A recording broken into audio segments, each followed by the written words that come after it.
Good evening, New Zealand and rest of the world. Welcome to your third episode of a virtual view from the East End. You're joining us from the 4 Points of Auckland. My name is Smithers. Thanks ever so much for joining.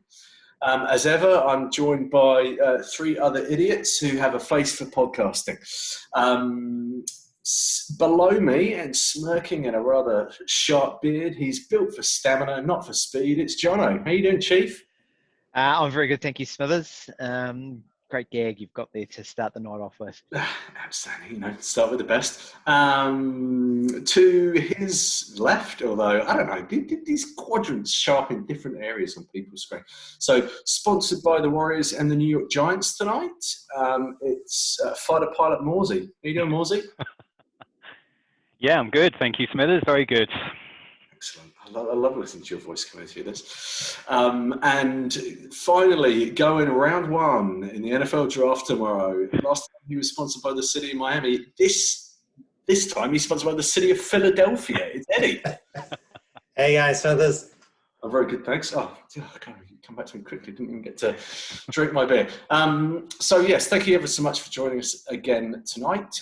We are day 22 of lockdown? No, sorry, day 29 of lockdown. Because we've had our 4 weeks. It's Thursday night our time. This will probably be going out either later tonight or early tomorrow morning, so you can have a listen before the holiday weekend. And we've got a bit of cover tonight. We're going to talk about some NRL news that's happened over the last few days with Todd Greenberg.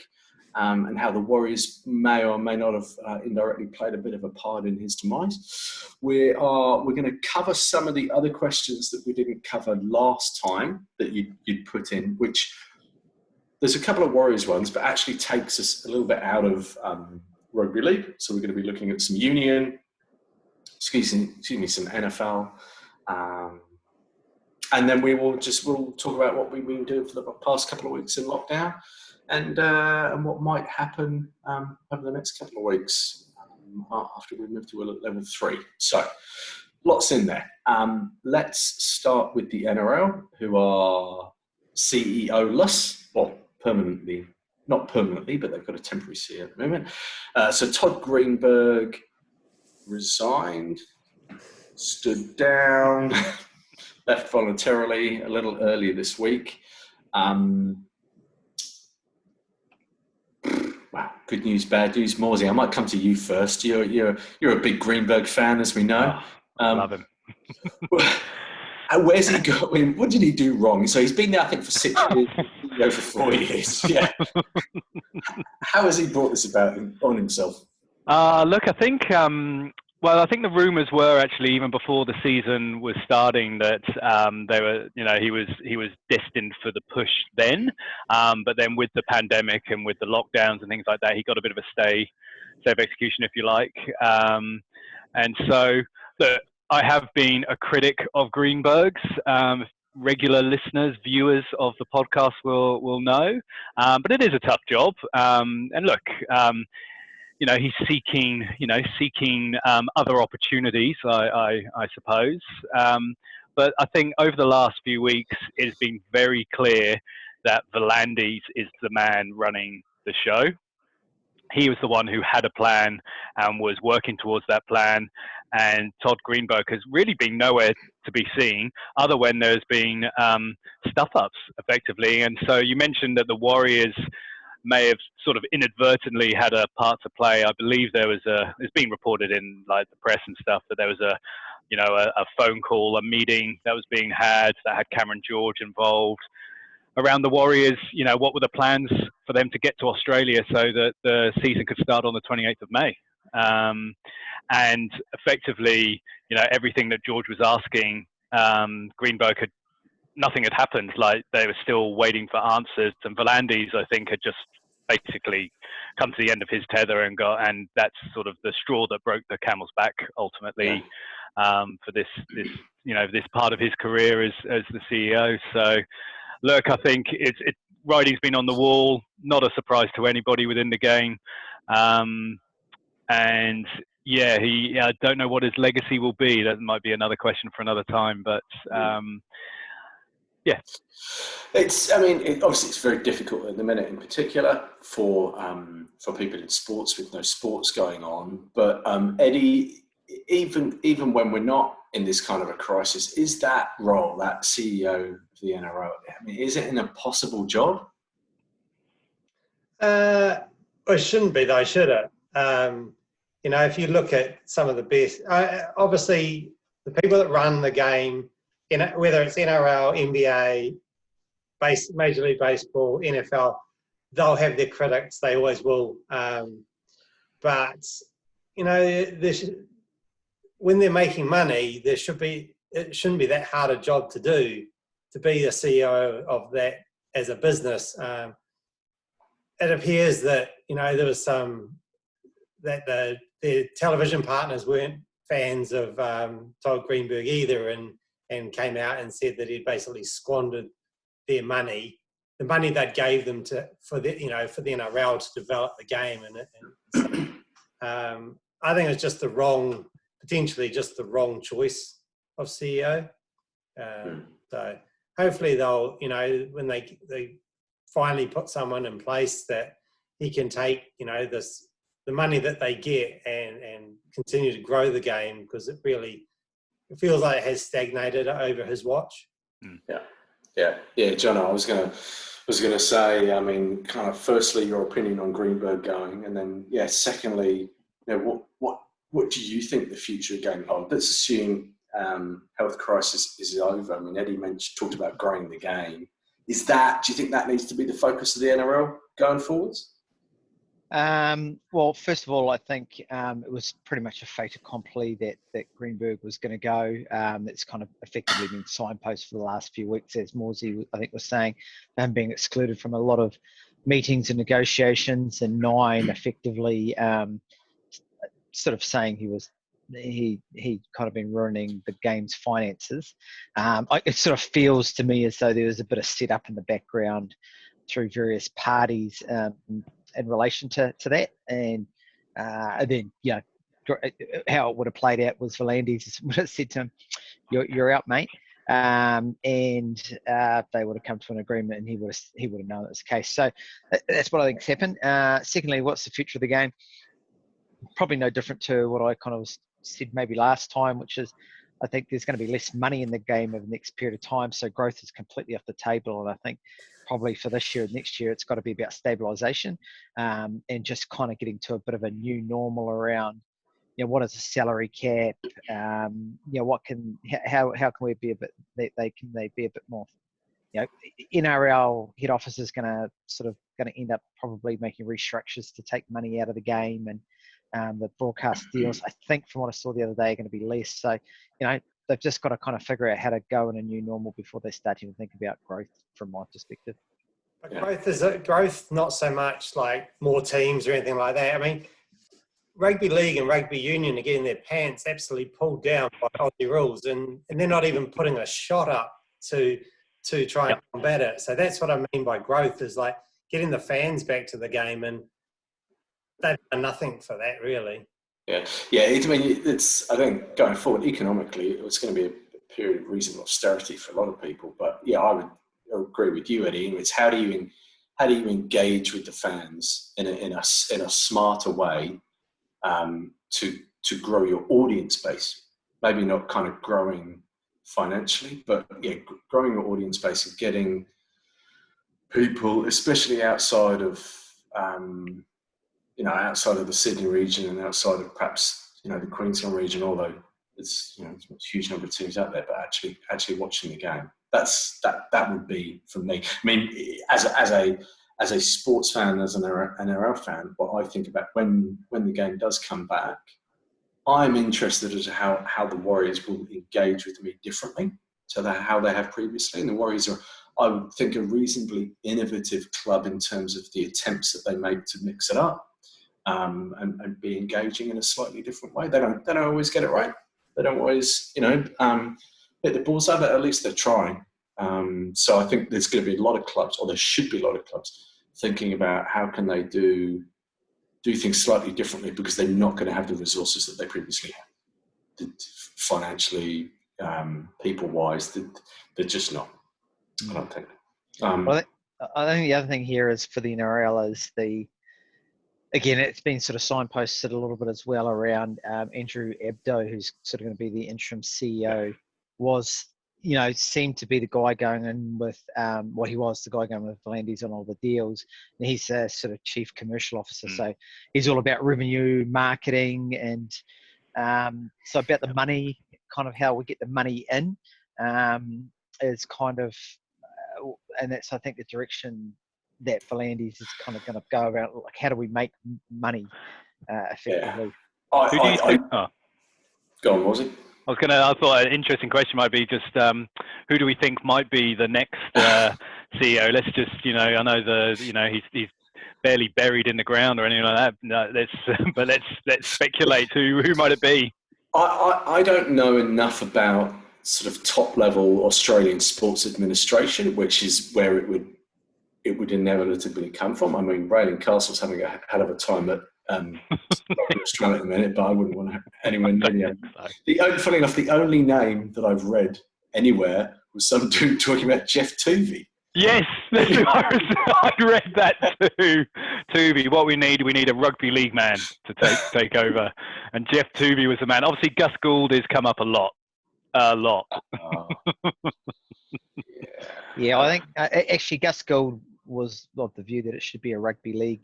They need more rugby league people on the board, or rugby league people running game. And there's definitely something in that. But definitely, you're also running a business, so you got to get the balance right. And Gus Gould, I think a lot of people have said he wouldn't.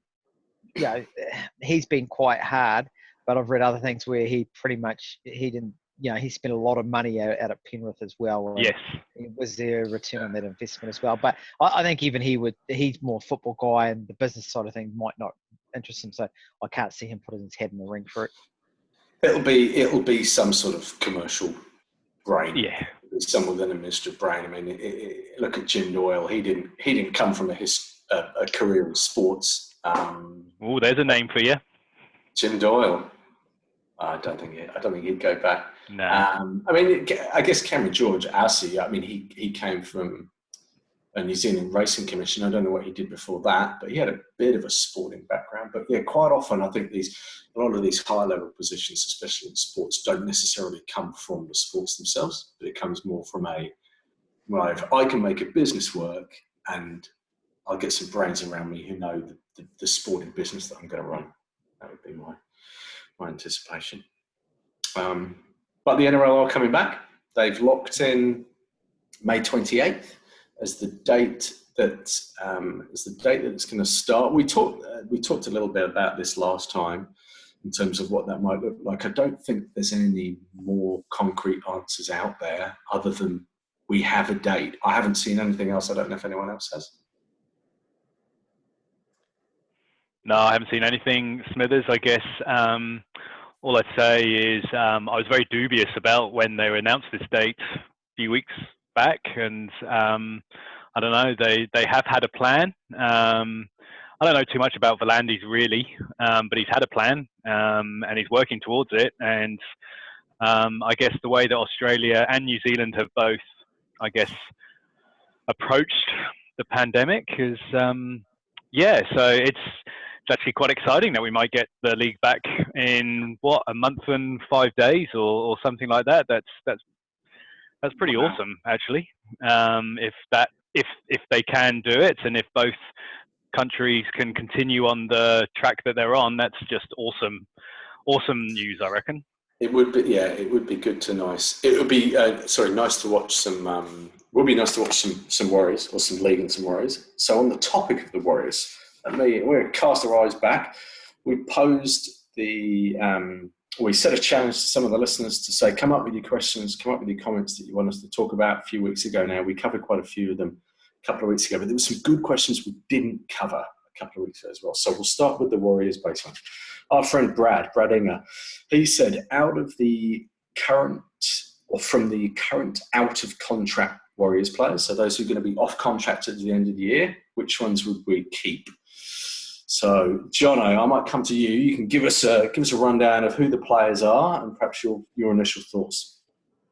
So those who are off contract this year: Jared Beale, Lachlan Burr, Jackson Frey, Blake Green, Peter Hiku, Patrick Herbert, Adam Kieran, Tane Milne, Asai Papali, Levaha Pulu, Nathaniel Roach, and those are the contracted players. So, look, my initial thoughts. That's the squad, isn't it? So, look, the people that I would keep, I'd keep Lachlan Burr. I think he'd be a good squad player. So I think he provides a little bit of depth, but probably slightly down a pecking order from where he is now. Jackson Frey, however you say it. Again, I feel sorry for him. You know, he was about to probably make his debut this year, so really hard to kind of tell. So I would say a maybe without giving that. He'd have to give him a benefit of the doubt one way or the other. Blake Green, definitely no. Peter Hiku, I am a big fan of Peter Hiku, so I think we need to re-sign him. Of all the people that are in here, he'd be my number one that I'd be getting back signed. Patrick Herbert, again, for squad depth, I'd keep him. Adam Kieran and Tane Milne, and I'd be a no, as with Lebaha Polu and Nathaniel Roach. And Asaya Papali, unfortunately, I'm going to have to say no. There's two sides of thought with him, one of which is he's just not done what everyone believes him to do, and there's another which is he's still only like 20 or 21 or whatever it is, and he's got time left. But for me, I think I can't see where he's going to kick on in the next period of time, so he's a no for me. Okay, was Tohu Harris on that list? No. No. Sorry, the other person that I didn't say is actually Adam Blair, and he's got a player option in his court, so I don't really count that because the ball is in his court. He can either go, I don't want it, or I'm going to take it up, and the club doesn't have any option around that. Eddie, you'd be pleased if Adam Blair took that up. So we'll come to you next. He's obviously your number one. Who else would you have? Some interesting comments there, Jono. I guess as much as we've kind of like his Papali's, he's come in with a hiss and a roar, and he's kind of dwindled off in terms of performance. I'd hate to throw him out and then him be a superstar at another club like we tend to do, given that at his age. Not anyone else that really stands out as being must-haves for me. Because how old's Hiku? 30? Oh, funny enough, I was just Googling, how old's Peter Hiku? Yeah. I'd say he's about 28. How'd you see him? He's 27. He'll be 28 in December. Yeah, so he's been around a lot longer. His name's been around a lot longer. You know, he feels like he's older than that. So, yeah, I mean, I think whilst not got a huge amount of centre depth, it probably makes a lot of sense to keep him. It's a shame. I would have liked to see Tane. I mean, we might still see him play this season. I'd like to see Tane Milne in around that centre and around the centres as well for that bit more power centre. So I'd probably, depending on how he plays this year, keep him around as well. Morsey, what about you? Bill would definitely be gone. Oh, yeah.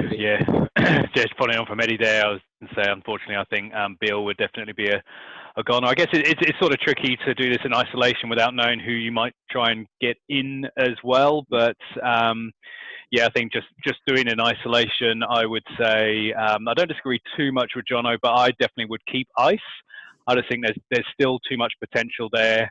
And I've just got, I think his age counts for him. So I'd sign him up again because I just think there's a lot of talent there. I agree on Lachlan Burr. I think he's a good squad player and a good professional, and just someone that you just kind of want to have around the squad. Just a guy that can come in and do a job when required. But I would keep Milne as well. I think just based on untapped potential so far, because we just haven't. Was it 1 game, 2 games, or I don't know how many games he's played, but probably keep him. Patrick Herbert I would keep, and definitely I'd keep Peter Hiku. Yeah. I think. Sorry. So I was going to say, I wonder whether sort of depending on what happens with salary cap and how they if they have to revamp that over time, whether that actually might provide the Warriors with a bit of opportunity, because if you've got a salary cap of whatever it is, let's say it's 10 million, and that salary cap's got to go down to say 8 million, right? Everybody's got to take a 20% pay cut potentially on that, but maybe that frees up some players who are like, no, actually, I don't want to do that. And so the Warriors still have lots of money in their salary cap, even though that amount will be 20% less.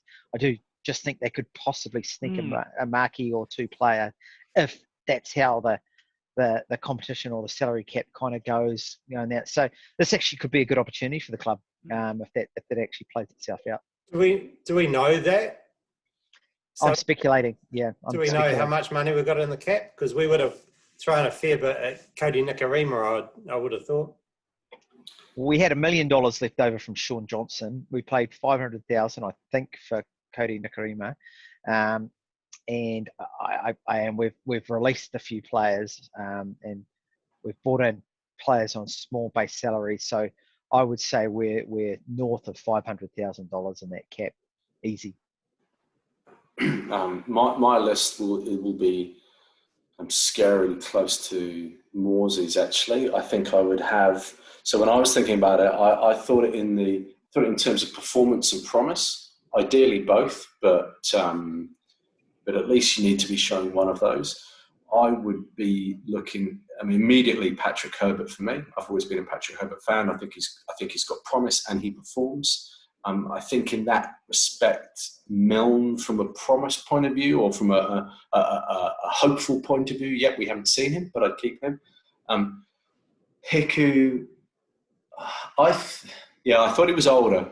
If he was older, I would have probably said let him go. I think Hiku's he's a really good club man, but I don't know. I might not allow my sentimentality to keep hold of him. I might just say, you know what?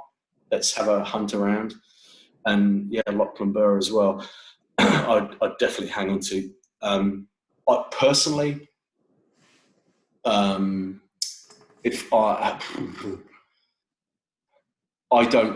think the club will keep Papali'i. I think he's a captain one day. He will captain the Warriors within the next however many years. Would I get rid of him? I probably would, but like Eddie said, you then risk making a mistake because he's really young. But there's no guarantee that he's going to stop performing for us like he has on a couple of occasions. And maybe it's just the environment, maybe it's the structure, maybe it's the club around him. Maybe he needs to go to a Melbourne or a slightly harder club. They're going to work him harder and get more out of him. I don't know if we're ever going to get the best out of him. So I'd probably hang on to him, but I'd be hanging on just because I didn't want the risk of losing is greater than the risk of hanging on. But there's quite a lot of people off contract. I think quite a lot of people who are going to go. Sorry, everyone. That's all right. Mosey's got visitors. That's all right. We'll keep going.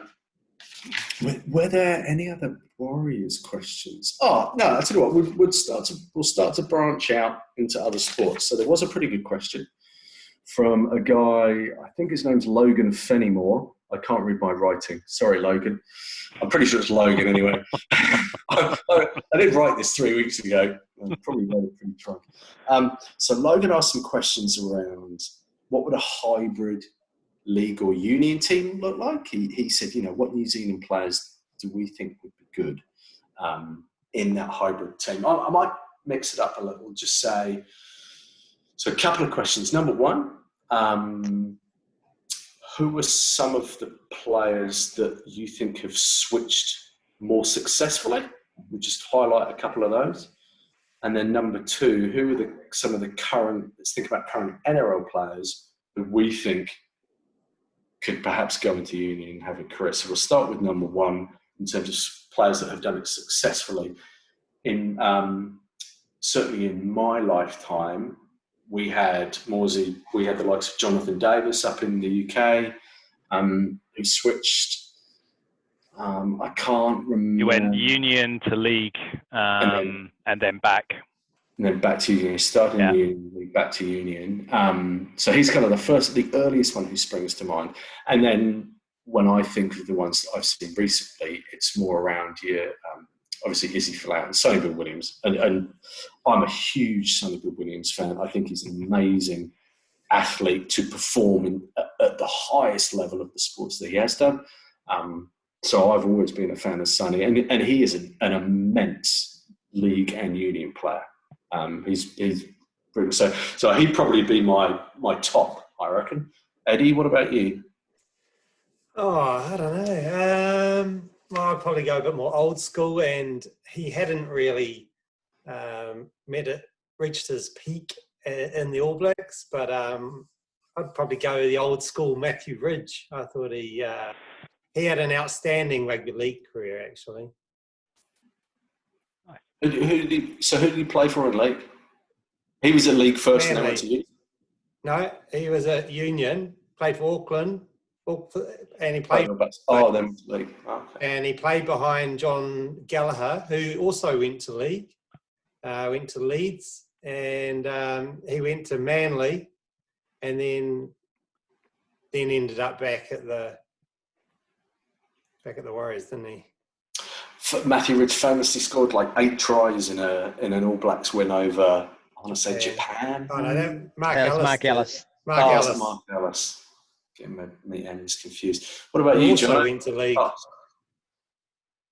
Yeah, well, look, I think in recent times, going the other way from league to rugby, I think Nani Laumapi obviously played very well. Yeah. For me, he's a guy that I wish we could have held on to as the Warriors, but it's just the way it was at that point in time. So I thought he was pretty good. And then it's really hard of recent times because you don't tend to see too much rugby union to league switches these days. And there was a period probably in the mid 2000s or maybe late 2000s where you saw a bit more Australians like Wendell Saylor, Lottie Takiri, Matt Rogers. They all went and played rugby union, and they were all pretty successful as well. So I think a lot of it just actually for the people going back and forth, it's just money flow. So where is the money at the time? And back in the days of Gallagher, Ridge, and all that, there's no money, and it was still amateur, so they went and played league. And then Australia Rugby got a bit of money with those other guys, and then for Sonny Bill Williams and Nani Laumapi, the money's probably there or thereabouts, but it's the lure of the All Blacks jersey, I think. So, yeah, those are the ones that I can think of. And clearly the opposite, which was a disaster, was probably Benji Marshall. Oh, yes. Yeah. Benji coming to play for I've got a second disaster as well. Sammy Burgess was a bit of a disaster. Going from league to union. Yes. Did he play for Bath? Bath and England. He played in the World Cup, and that was a disaster for England that year. Not because of Sammy, but didn't help. Anyway, that was a disaster. Yeah. I'll go back a little bit actually, because when I was watching Super League, we got a New Zealander over there who also played union as well, which is Frano Bodica. He's very good. Who was just being a classy, silky kind of player, just a great player. Obviously, I mainly watched him for the league when he was playing league, but I know he was also played a bit of union as well. And then on the Australian side, actually, you got to look at Wendell Saylor. He did well in both codes. And was pretty fearsome in both. And then the other player who just won everything in both codes was Brad Thorne. Yeah.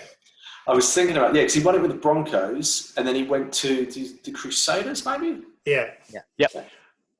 I'd almost go as far as to say that he's probably the biggest under the radar, but also probably one of the best. Probably, for me, probably better than a more pure switch than Sonny Bill. Yeah. Like, he really, I think I'd forgotten about him. He was probably one of the best, if not the best switch. Because he won Origin, he won with the Broncos, he won with the All Blacks, he won with the Crusaders. He then went to Europe and won with Leinster, I believe, the Heineken Cup or European Cup, whatever they call it over there. He won the lot. He won everything wherever he went, and that is just an outstanding record. Isn't he coaching the Queensland team Reds now? Yeah. Morsey, going back to Frano Potica, fun fact for you, he played for the Warriors. Yeah. In the inaugural season. Yeah. Nice. We've had a few code switches at the Warriors, haven't we? John Kerwin. Yep. Oh, John. Oh, yeah. A couple of names for you. So, as I was thinking of while you were talking. Oh shit! One of them's just disappeared. The one I was thinking of, Carmichael Hunt, didn't go to uni, went to AFL. Then he went to Union after that. Oh, did he go to Union after that? Yeah. Because it was a disaster in AFL. Yeah, he went to Union and I think he's going okay. I'm going to say twice, at least once he got caught doing coke. So. I've got another random code swap, not really, but Usain Bolt played a little bit with the Central Coast Mariners a year or two ago. Sorry. The Paul brothers must be up. Oh, yes. I was a big fan of both of them when they came over to Super League. Robbie Paul and Henry Paul, outstanding. Yeah. I can't remember. There was another name. Something took my time. I can't remember it. Can't remember. Usain Bolt. Yeah, there's not many. If you think about kind of that take the Union League out of it, there's not many other kind of sports around the world where we've seen people do it. I guess people jumping in different kinds of cars. Well, I think the other one is of recent times. Some of these Union and rugby players, league and Union players going over to the NFL, like Jared Hayne, he's another one. Yeah, Valentine's Holmes, and that dude from the England rugby. Yes. His name's going to escape me, Yeah, I can't remember. But back in the day, what about when you had sort of cricket and rugby? So you got Jeff Wilson. And back for Smithers and I, Ian Botham playing for Scunthorpe United in Division 3 or whatever it would have been. Yeah, he sure did. Yeah. Oh, yeah. And for the rumor, or not the rumours goes, it's very well known that Gary Lineker could have played cricket for England as well. He basically he played for his country in cricket or football, and he just football. Apparently, an immense cricketer. So just a tangent. Quade Cooper was the other name that I was thinking of. Not someone who's done it, but someone there's rumours about him now. He wants to come and play league. Yeah. I think he'll do pretty well. I think it's too much of a risk for any club because he's got the skills right, but just to get an understanding of the game on a short-term contract for this year, if you're willing to write the season off for him to come to your club for the next couple of years, then all good. But if you're looking on a short-term basis, no way. Okay, I think it's the Titans that were looking at him, so they're writing the season off anyway. Okay, maybe a quick round the houses. We're not, or I'm certainly not a Union aficionado enough, but maybe just off the top of your head, any league players you know of that you think could perform well in the Union? And I would say, I might even say someone like a Kalen Ponga would probably chance his arm at fullback or something. I think he's the kind of player who probably put his hand up to go, yeah, I could have a go at Union, make it work, whether he would or not. I don't know. But any others that are currently playing in the NRL, we reckon we could go over there? I think RTS could do it. I think he's got the nous, the brain, I think he could do it. Yeah. Maybe like a David Fafita. Oh yeah, yes, good call. Yeah, maybe a big. I was just thinking he's obviously in his day, someone like Greg Inglis, who a big mobile back he could go and kind of Yep. get in the back line of a Union team and do a fair bit of damage like Sonny Bill did, probably even more, you know, a little bit stronger, a little bit quicker, certainly. John, anyone for you? No one's kind of sort No of one's jumping out. Yeah, no one's jumping out. I'd love to see Bowden Barrett play league. I just think he could be good in the halves somewhere there. Yeah. Yeah, maybe. Yeah. Okay, well, Jono, maybe we'll come to you next as our resident Bengals fan. You mentioned the NFL earlier. Big day tomorrow. Big day. Yeah, the draft. So you come to the least knowing person in relation to that. Yes, the draft is tomorrow. Yes, the Bengals, my team, the number one pick, and they'll probably stuff it up as Eddie has been telling me all day, but that's about the extent of my knowledge, to be honest. So that they'll stuff it up. Yeah. You definitely are a Bungles fan. Yeah, absolutely. So look, I've never watched the draft before in its entirety. So I've watched sort of bits and pieces here and there, and obviously it'd be a bit weird tomorrow, but all kind of video conferencing and that. But I'm actually looking forward to just, I don't know, watching it because it's some kind of sport that's on. Yes. And, so I think it should be entertaining.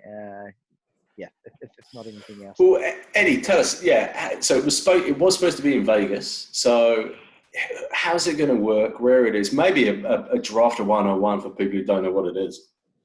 I'm not sure how it's going to work, to be honest. Well, Roger Goodell's in a basement, isn't he?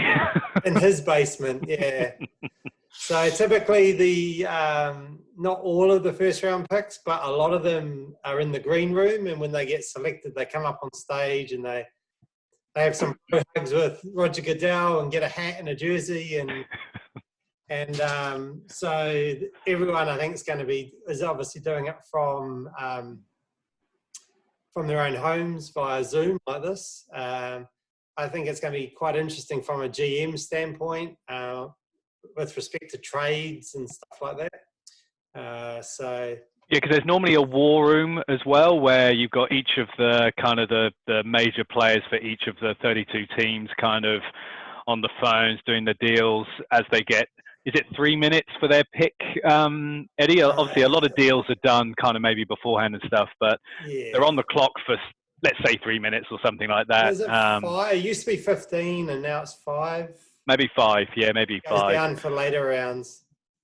Yeah, I suspect the technology limitations will mean that more deals have already been done. I just don't think you're not going to have that kind of last minute shuffling. It's going to be, the clubs who are going to have gone out, they're going to have found who they want and they're going to lock them in early because they don't want to be fucking about, for use of a better phrase, on Zoom and phones and things when you're not. Yeah, exactly.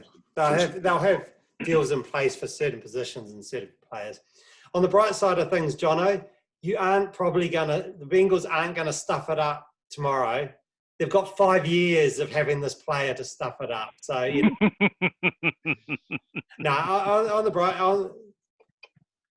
thinking of the draft, I think the Bengals are in a good position. Joe Burrow will give them their franchise quarterback that they had since they had Carson Palmer there. That's right. Which was probably the last time that they had any success. I think if they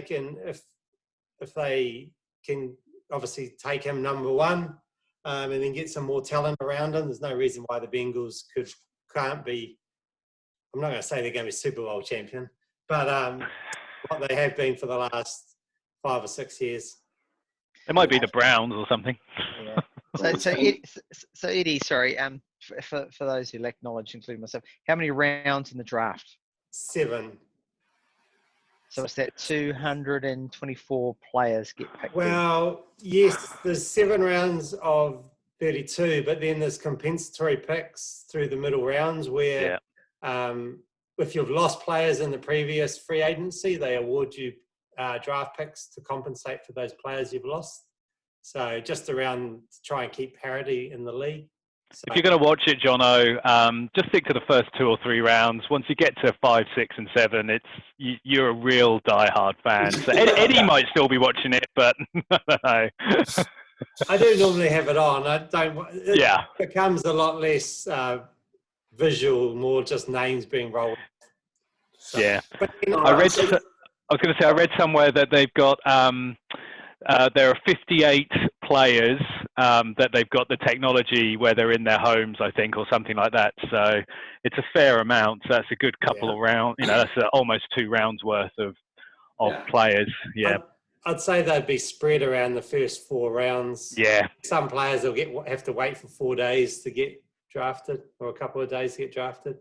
But after the draft, Jono, when you're talking players, each team signs another 30 or 40 undrafted free agents, and there's a lot of talent comes out of those players as well. So a lot of stars as well. So there's a lot of work goes into finding these players. Yeah, it sounds like my sporting career. I was sort of undrafted and remained undrafted, I guess. Yeah, unfound. Yeah. The only draft in relation to your sporting career is what you're drinking right now. Yeah. Mozzie, hey, real quick, where are the Giants and who are they going to pick up? Giants, we're at number 4, and the talk is we'll get potentially, well, they're all young, but a young guy, Simmons, potentially, or, just having a look here, Tristan Wirfs as an outside tackle. So we're looking at defence. We're on the defensive side of things because it's a frigging disaster for the Giants. We've got our franchise quarterback. So I laugh because I don't know yet really, but actually, Danny Dimes is pretty good. But we're on the defense. We're number 4. There's talk actually that the Dolphins might try and move up the draft. They're at number 5. My Dolphs. Eddie, what about you? What are the Eagles going to pick up? I think Philadelphia will burn if they don't take a wide receiver in the round. But they say this is a historically good draft as far as wide receivers go. But I think to get one of the top 3 or 4, the Eagles are probably going to have to trade it into that 10 to 20 range. Yeah. There's a talk that Henry Ruggs is dropping, and Jerry Jeudy and CeeDee Lamb are probably going to be around that 10, 11, 12 mark. So there's Jefferson as well, isn't there? He was a late first, but he's actually potentially even going to go higher than Ruggs now. So, we don't an NFL wormhole. Maybe you two. Oh, yes. Sorry, is there someone else here? Later. Me and John was just I got that Ruggs guy.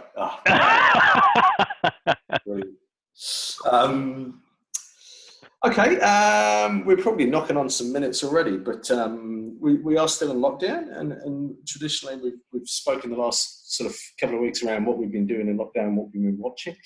I've finished the Star Wars trilogy. Well, I didn't finish it. I watched up to I watched up to 8, so I did that. I've started watching some old school Sherlock, the old BBC series with Benedict Cumberbatch. Great series.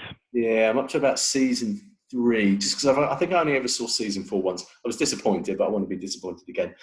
But what I have just started, and I'll whiz through it over the next couple of nights, is Afterlife, because I know the second Ricky Gervais's Afterlife, because I know the second season comes out on Netflix tomorrow, I think.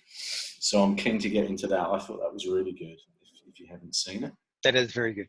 That's very good. Yeah, very, very, very good. When he walks past the school with that little kid there and calls him a C-nut. Brilliant stuff. Well, Jono, what about you? What you been watching or doing? So we watched the Tiger King basically since last time, I think. Yeah. You've just got to tick it off, Smithers. Just get it done. Yeah. It's just crazy, honestly. It's crazy. So anyway, I watched that. And nothing really. Haven't really been watching anything else, unfortunately. What was he? Yeah, so I'm up to with the kids and stuff. We're up to episode 5, but we also just me and Karen watched Solo. So yeah, the kids are up to number 5, episode 5 of the Star Wars. So we're going to watch the Return of the Jedi over the weekend. So yeah, so we're working our way through that. I am looking forward to getting into the Michael Jordan documentary. Yes. I haven't started it yet, so but I'm very much looking forward to getting into that at some point over the weekend. I think they're dropping, is it 2 episodes a week or something over the next few weeks? So yeah, looking forward to that. I just assumed it would be a one-off. Is it a bit No, it's much a longer? 10 part series. Brilliant. The Last Dance. Mm. Yeah, I'm looking forward to that too. Yeah, big Jordan fan in the day. Eddie, what about you? What have you been watching? This week we finished off the 10th series of Shameless US. Found that I thought we were done on Netflix at season 10, but I managed to find season 9, but season 10 was playing on Neon. So You're not going out anywhere, so you might as well, get all the exactly. subscriptions you can get. We already had Neon. I think before the lockdown they had a 6-month subscription, $10 or something. So that came in handy. I'll watch the Last Dance documentary as well. I'm quite interested in that. What else have I been watching? I watched back to NFL a little bit. There was a short documentary today on what name escapes me now. The safety from Arizona that today was the day he died years ago, whatever it was. 16 years ago, yeah. Yeah. That was quite interesting. He's got a foundation about it and all. Sorry, Smithers, it does remind me, I have cycled through with the kids the Royal Rumbles from 2012 to 2019. So we've watched whatever that is, 8 Royal Rumbles. So wow, that's amazing. That is great. The only reason we haven't watched Royal Rumble 2020 is because kids already know that Roman Reigns won it, and they're like, nah. Yeah. No point. Yeah. No point. It's like if you know the score of a game, there's no point watching it again. Yeah. That reminds me about the only other thing I've been watching, or have been essentially, it's been on whilst I've been in the room. So my daughter is a massive rock fan, huge rock fan. So we've been basically working our way through Journey to the Mysterious Island, the new Jumanjis. The Game Plan was on the other day. Oh, well, you mean The Rock is in the person? I thought you were thinking. I was thinking the musical genre. Cool. That's good. Yeah, she loves him. Calls him the big dude, which is great. I love him too. Hasn't made a bad movie, to be honest. I mean, I haven't seen them all, but yeah. So I've been doing that. Don't let her watch Ballers. It's not really up to your 6-year-old daughter. There was one that he did. One of his very first movies was called The Rundown. I think it was called Welcome to the Jungle in some countries. It's called The Rundown in the UK, and it's brilliant. Him and Sean Michael Scott out of American Pie. Classic. Oh my goodness. Yeah, brilliant movie. And Christopher, brilliant. I'll have to get that. I love that guy. Definitely, it's really, really good. Okay, that's about it. That's all I had on my list. Yeah. Anyone else? Yeah, I was going to say some of this, sort of going back to the NRL. We were talking last time about whether the 28th of May or 21st of May, or whatever it was, going to be pie in the sky, but he's made it happen. Like has made it happen. And my view is, I think if you think about it, everybody's so kind of caught in the here and now around this virus stuff and not kind of going, well, what might a month look like? And he's going like, I'm going to put a line in the sand and this is when we're going to go. And who's to know what's going to happen in a month's time? We're about to hit a 3. We're going to hit a 2 here probably soon. I can just see more sport coming up. So they're just ahead of the game. I don't know anybody else any other code has got a set date at the moment. I mean, they didn't have a choice, did they? If they don't play, they're broke. Yeah, but you could yeah, I mean, yeah, you're right. Absolutely. Well, they're not. Yeah, they're going to be struggling, right? But I just don't see anything what that Union's doing, or maybe some stuff's coming. The A League as well. I don't see anything coming out of the AFL. I just haven't heard anything about those sports at this point in time. So maybe they're in a wait and see mode. They just seem so much ahead of the ball. Maybe it's the only media I'm reading, but I got some inside info, John. I'll tell you offline. Here we go. Offline. Okay. Yeah. Morsey, anything else from you? No, I think everyone enjoy. It's a long weekend, so stay home and stay safe. But yeah, long weekend, and there obviously it's ANZAC, and it would have been the Warriors against Melbourne this weekend. So quite really, I don't know, a massive game for many different reasons, but I think they're doing, I can't remember the name of it, but on ANZAC Day, 6 o'clock in the morning, stand at the end of your drive. Yeah. So we'll be doing that. Remembering those that have gone before us. So, so I think looking forward to a long weekend and just hanging out at home. Eddie? Yeah, just hanging around at home. Same Hopefully as the weather's good. Yeah, it's looking okay. Yeah, I got to do some work in the garden. It'd be quite nice to just have one final weekend before we move to level 3, which I think we were discussing beforehand. It's not going to look too much different for us. I think it will look different for some, and I hope it does.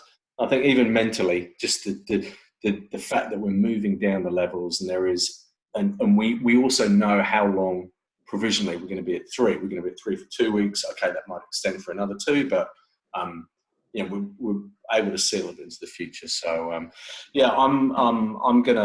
just gonna spend the day at home, and in my own little way, I'm gonna sit there on Monday night, just waiting for a level 3 to happen, and just wondering which one of Jono's favourite fast food outlets he's going to be hitting up at midnight. My money's on KFC, but Wendy's. Wendy's. I might just get all like 3 at once. Yeah. It's sort of what I can tell you. It's narrowed down to KFC, Burger King, and Jester's Pies actually. But fuck it, I might just get some of each.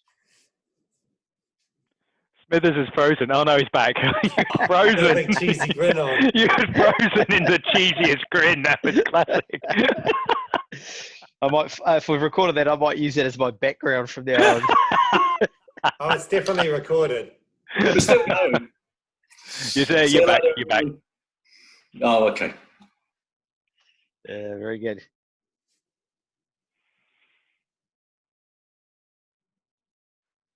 He's still frozen, Smithers. No. It still says recording on mine. Yeah, we are. still We're recording. We're recording.